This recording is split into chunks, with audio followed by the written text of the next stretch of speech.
I was shocked कि यार आपका ऐसा बॉलर जो हाईएस्ट विकेट टेकर है, जिसने ऑस्ट्रेलिया में बड़ा प्रोमिनेंट रोल अदा किया था आपको ऑस्ट्रेलिया में सीरीज ओडीआई की जिताने में, और न्यूजीलैंड के अगेंस्ट T20 में हमारा हाईएस्ट विकेट टेकर था वो भी हारिस रऊफ था। वैसे भी पाकिस्तान का हाईएस्ट विकेट टेकर है, मैं तो बहुत ज्यादा सपोर्ट करता हूँ इन फेवर हारिस रऊफ के। और स्पेशली अगर आपने New Zealand, England, south Africa, Australia जैसी पिचेस पे अगर हारिस रऊफ को नहीं खिलाना तो कहाँ खिलाना। हेलो दोस्तों, आई वॉज शॉक्ड कि यार आपका ऐसा बॉलर जो हाईएस्ट विकेट टेकर है, जिसने ऑस्ट्रेलिया में बड़ा प्रोमिनेंट रोल अदा किया था आपको ऑस्ट्रेलिया में सीरीज ओडीआई की जिताने में, और न्यूजीलैंड के अगेंस्ट T20 में हमारा हाईएस्ट विकेट टेकर था वो भी हारिस रऊफ था। वैसे भी पाकिस्तान का हाईएस्ट विकेट टेकर है, मैं तो बहुत ज्यादा सपोर्ट करता हूँ इन फेवर हारिस रऊफ के। और स्पेशली अगर आपने New Zealand, England, south Africa, Australia जैसी पिचेस पे अगर हारिस रऊफ को नहीं खिलाना तो कहाँ खिलाना। पहले देखें तो पाकिस्तान ओडीआई में अपनी फॉर्म वापस रीगेन कर रहा था under the captaincy of Mohammad Rizwan, और हम रोते पिटते रह गए। अब तो खैर 6 महीने हो गए हैं कि यार वो टीम जिसने ऑस्ट्रेलिया को हिस्टोरिक विन दी, आपको ऑस्ट्रेलिया के होम पर जाकर आप उनसे ओडीआई सीरीज जीते, फिर आप साउथ अफ्रीका के होम पर जाकर ओडीआई सीरीज जीते, और जिम्बाब्वे में भी आप ओडीआई सीरीज जीते। कुछ यंग इमर्जिंग और प्रोमिनेंट नाम आपको नजर आए ओडीआई में जो परफॉर्म कर रहे थे, स्टार्स थे। साइम अयूब तो खैर इंजर हो गए, एक बहुत बड़ी हिट थी, बट उसके अलावा अब खैर 6 महीने हो गए, रोते पिटते रह गए। हम सब यही कह रहे थे, अब भी यही कह रहे हैं कि यार वो जो टीम थी, वो जो विनिंग कॉम्बिनेशन था, उसमें ज्यादा चेंजेस मत करें। और अभी भी हम वीडियो का आगाज उसी से करेंगे, और इनफैक्ट आज पूरा जो क्रक्स है वीडियो का वो यही है कि यार वही जो 11 खिलाड़ी थे उन्हीं को जहन में रखते हुए जो है हम एक स्टार्टिंग 11 बनाएंगे, और रिक्वेस्ट करेंगे पीसीबी से भी कि फाइनली वो कुछ ज्यादा चेंजेस किए बगैर जो है एक ऐसा स्क्वाड ला दें जो कि हमें विनिंग बेस की तरफ ले जाए। और सबसे अच्छा स्टार्टिंग पॉइंट वही है कि वही प्लेयर्स पकड़ें, मैक्सिमम प्लेयर्स वही पकड़ें जिन्होंने आपको ऑस्ट्रेलिया, साउथ अफ्रीका और जिम्बाब्वे वाला टूर ओडीआई में जितवाया था। तो before we start with the starting 11 जो होनी चाहिए मेरे हिसाब से पाकिस्तान की in the ODI against New Zealand, उससे पहले हम नजर डालेंगे स्क्वाड के अंदर। अब क्रिक इन्फो के ऊपर जो स्क्वाड है वो अपडेटेड नहीं है, और अभी जब मैं वीडियो अपलोड कर रहा हूं तो तकरीबन समझ लें कि 10 घंटे के अंदर जो है ना आपका ओडीआई मैच शुरू होने वाला है। तो अभी तक जो है वो स्क्वाड अपडेटेड नहीं है। जो लास्ट स्क्वाड अपडेट क्रिक इन्फो पे हुआ हुआ है पाकिस्तान का ओडीआई के लिए, वो 4 मार्च का हुआ हुआ है। सो उसके बाद से अब तक कोई स्क्वाड अपडेट नहीं हुआ, और मैं बड़ा परेशान हो गया था क्योंकि इस स्क्वाड के अंदर कुछ ऐसे प्रोमिनेंट नाम है जो मिसिंग है। जिस तरह बॉलर्स के अंदर जो है वो हारिस रऊफ का नाम ही मिसिंग है। तो आई वॉज शॉक्ड कि यार आपका ऐसा बॉलर जो हाईएस्ट विकेट टेकर है, जिसने ऑस्ट्रेलिया में बड़ा प्रोमिनेंट रोल अदा किया था आपको ऑस्ट्रेलिया में सीरीज ओडीआई की जिताने में, और न्यूजीलैंड के अगेंस्ट T20 में हमारा हाईएस्ट विकेट टेकर था वो भी हारिस रऊफ था। वैसे भी पाकिस्तान का हाईएस्ट विकेट टेकर है, मैं तो बहुत ज्यादा सपोर्ट करता हूँ इन फेवर हारिस रऊफ के। और स्पेशली अगर आपने New Zealand, England, south Africa, Australia जैसी पिचेस पे अगर हारिस रऊफ को नहीं खिलाना तो कहाँ खिलाना।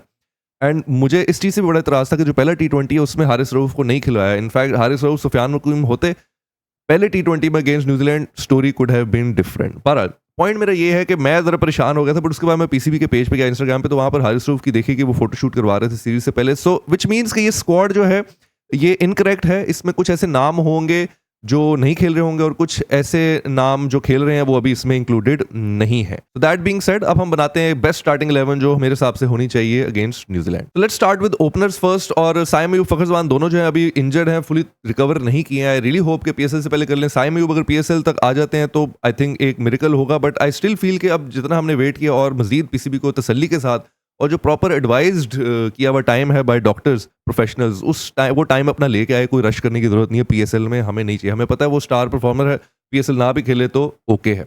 फखर Zaman however, I think if he is fit enough he should play PSL, और अपनी फॉर्म जो है वो वापस रीगेन कर लेंगे राइट बिफोर कोई मेजर टूर्नामेंट उसके बाद आता है, for example Asia cup.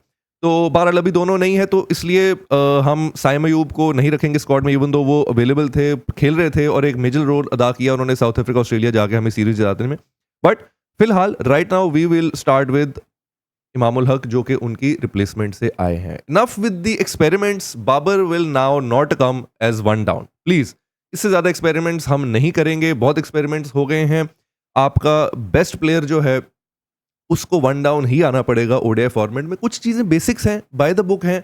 I don't know Aqib Javed और मैनेजमेंट जो है क्यों नहीं कर रहे। मतलब ये बाबर की एक एग्जांपल है, इसके अलावा जो कुछ सेक्शन हुई उन पर बात करेंगे। तो अब बहुत एक्सपेरिमेंट हो गए, बाय द बुक बेसिक चीजें। कीप इट सिंपल भाई।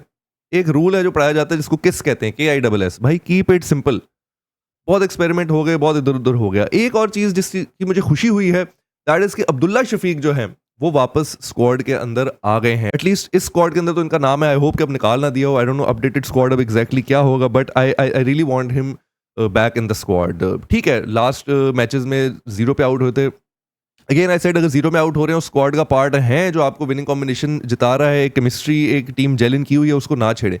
एंड ये बात बड़ी अच्छी की थी मोहम्मद हफीज़ ने भी कि यार अगर आपका एक प्लेयर पहली, दूसरी, तीसरी बॉल पे आउट हो रहा है, तो उसको जज करने का तरीका फ़र्क है एज़ कम्पेयर टू एक आपका ऐसा प्लेयर जो 15-20 बॉलें खेल के 2-3 रन बना के इस तरह डक पे आउट हो रहा है। वो 2 डिफरेंट सिनेरियोज़ होते हैं। ये एक्सपर्ट्स बेहतर समझते हैं और हमसे बेहतर समझते हैं आकिब जावेद और पीसीबी और सारी मैनेजमेंट। तो आई एम नॉट श्योर कि ऐसे साइडलाइन क्यों किया अब्दुल्ला शफीक को, जबकि हम जानते हैं, सबको पता है कि यार बाबर के बाद अगर किसी बंदे की टेक्निक टीम में आउट क्लास है, वो अब्दुल्ला शफीक है। एंड राइटली सो उनका वापस आना बनता है। ऐसे नहीं उनको साइड पे करें। 1 डाउन, ऑब्वियसली बाबर आजम आएंगे और ये स्पॉट अभी उनसे एटलीस्ट फॉर सम टाइम कोई नहीं ले सकता है। तो ऐसे ही होना चाहिए। बाबर आजम के बाद 2 डाउन जो है, जो ओडीआई फॉर्मेट में काफी कंसिस्टेंट रहे हैं, दैट इज मोहम्मद रिजवान। वैसे मैं समझता हूं कोई और प्लेयर भी मोहम्मद रिजवान की जगह पहले आ सकता है, बट क्योंकि ये कॉम्बिनेशन अभी काम कर रहा है, so let's just go with this.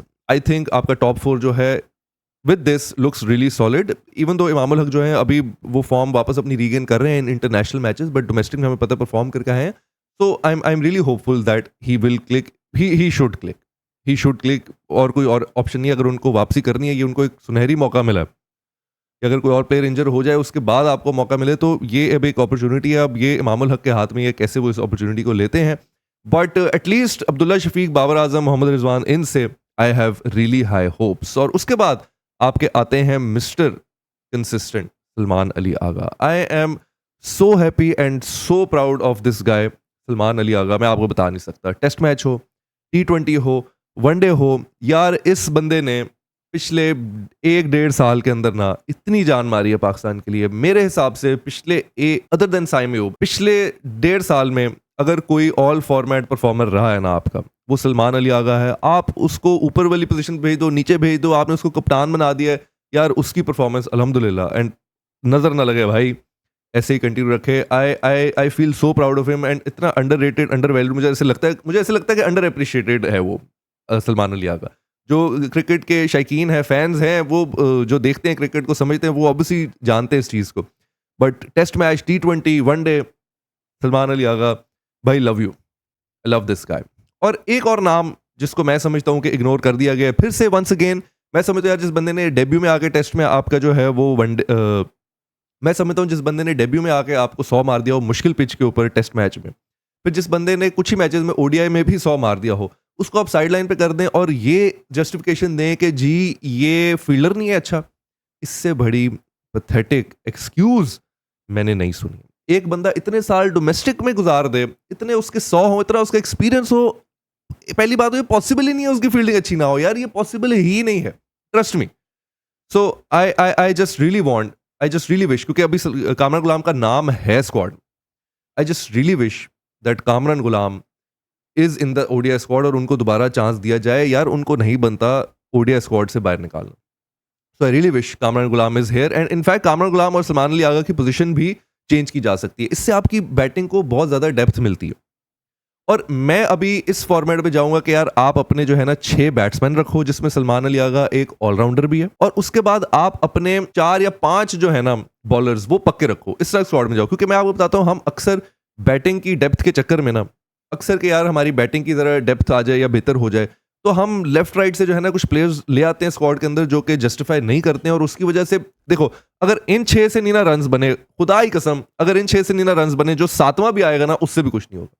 क्या आप लिखवा लें मेरे से, अगर इन 6 से भी नहीं ना रन्स बने, 7वां भी आएगा कुछ नहीं होगा। और 7वां उस पॉइंट पे आके मे भी रन्स कर देगा जिस तरह खुशदिल शाह ने तब किए थे जब पाकिस्तान हार रहा था न्यूजीलैंड से चैंपियंस ट्रॉफी का जो पहला मैच था, तो तब भी कोई फायदा नहीं। समझ रहे आप लोग, अगर इन 6 ने ही कुछ परफॉर्म नहीं किया, उस 7वें का भी कोई फायदा नहीं है। सो दैट बीइंग सेड, मेरे हिसाब से नाउ इट्स टाइम कि अब हम अपने बाकी स्पिनर्स और फास्ट बॉलर्स की तरफ जाएं। मेरे हिसाब से ये बैटिंग होनी चाहिए आपकी स्टार्टिंग 11 में ओडीआई स्क्वाड के अंदर जो पहला आपका होने जा रहा है, बेस्ड ऑन जो परफॉर्मेंसेज रही हैं on the tour in Australia, South Africa और जो जिम्बाब्वे में आपने खेला है।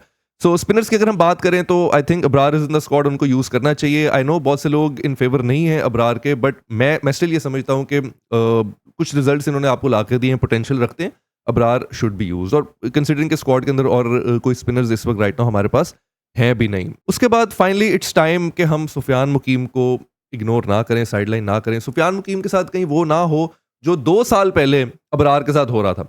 अब फाइनली अबरार को मौका मिला है और तब I know for sure Abrar was in better form, और अभी भी मैं उनको एक अच्छा बॉलर समझता हूँ।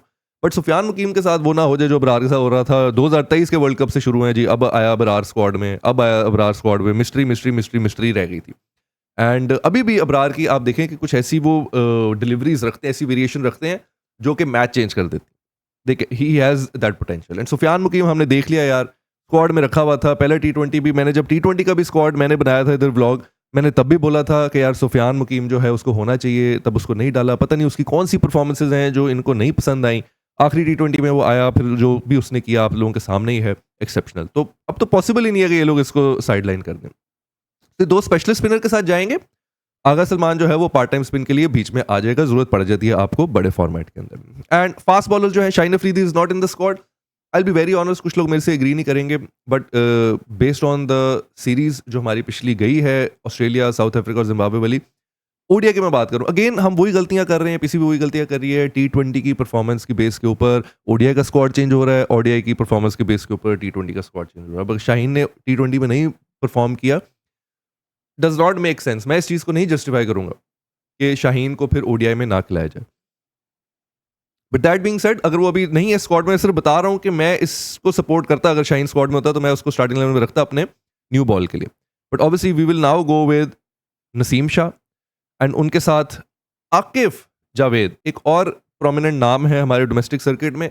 बट यहाँ पर मैं एक चीज़ के ऊपर थोड़ी सी रोशनी जरूर डाल लूँगा। आकिफ जावेद, शायद कुछ लोगों को पता है नहीं पता, आकिफ जावेद का जो डोमेस्टिक एक्सपीरियंस है और जो डोमेस्टिक की उनकी परफॉर्मेंसेज हैं वो ज़्यादा T20 बेस्ड, अच्छी परफॉर्मेंसेज उनकी ज़्यादा T20 बेस्ड है। आप जाके उनके स्टैट्स परफॉर्मेंसेज भी देख सकते हैं। लेकिन दैट बीइंग सेड, स्क्वाड में आए हैं, यंग टैलेंट हैं, मैं इनको राइट नाउ प्रेफर करूंगा मोहम्मद अली के ऊपर। मोहम्मद अली का भी नाम है, क्योंकि he is young, I will prefer him in place of Mohammad Ali. Plus left arm भी हैं, तो शाहीन की sort of replacement at the moment बन सकते हैं। एंड उसके बाद none other than Haris Rauf, एक प्रोमिनेंट पार्ट रहे हैं पाकिस्तान की बॉलिंग का। ट्रस्ट में यकीन जाने, पिछली जो परफॉर्मेंसेज जिनमें हम जीते हैं बॉलिंग से, मोस्टली उनमें हारिस रऊफ का एक बड़ा प्रोमिनेंट रोल रहा है। So, लेडीज एंड जेंटलमैन, ये मेरे हिसाब से बेस्ट स्टार्टिंग 11 हो सकती है going into ODI series against New Zealand, जो कि कुछ ही घंटों में स्टार्ट होने वाली है। देखते हैं पहले ओडीआई के बाद क्या परफॉर्मेंस होती है। मेरा सिर्फ ये मानना है कि एक्सपेरिमेंट के नाम के ऊपर आप अपनी टीम की, अपने प्लेयर्स और उनके फ्यूचर की तबाही नहीं मचा सकते हैं। और फैंस के इमोशंस और जज्बात की तो बात ना ही करें, पिछले 3 साल में हम तो नंब हो गए हैं। But this we are talking about future of cricket in Pakistan, future of these youngsters in Pakistan, और बहुत से लाखों बच्चे जो नीचे वेट कर रहे हैं इस आस में कि यार कभी हमारी बारी आएगी, कभी सिस्टम ठीक होगा। तो आई थिंक इट्स टाइम कि अब हम वो करेक्शन, वो चेंजेस जो है वो करते रहें। एंड यकीन जाने, एज ऑलवेज मैं हर वीडियो में, अब ये व्लॉग में बोलता रहूंगा जब तक चीज़ें बेहतर नहीं होनी शुरू होंगी, कि ये सारा असर जो है ऊपर से आता है, टॉप डाउन इफेक्ट होता है। It's never the players, it's the management. जब तक आपकी मैनेजमेंट, आपका कोच, सारी चीज़ें ठीक नहीं होंगी, आपकी टीम उस तरह से वो जेलिन नहीं कर पाएगी। वरना तुक्के में 10 साल में कोई एक आधी चीज़ में भी आप जीत जाएंगे, एंड दैट्स अबाउट इट। वो कंसिस्टेंसी, वो एक दहशत जो एक टीम की होती है, वो तभी डेवलप होगी जब from the top till the very bottom एक एक चीज़ जो है आपकी इन प्रॉपर ऑर्डर होगी। Right people at the right position, chairman से लेके तो आपके ball boy. That's about it ladies and gentleman, see you guys in the next one. तब तक के लिए अल्लाह हाफिज, गुड नाइट, शब खैर।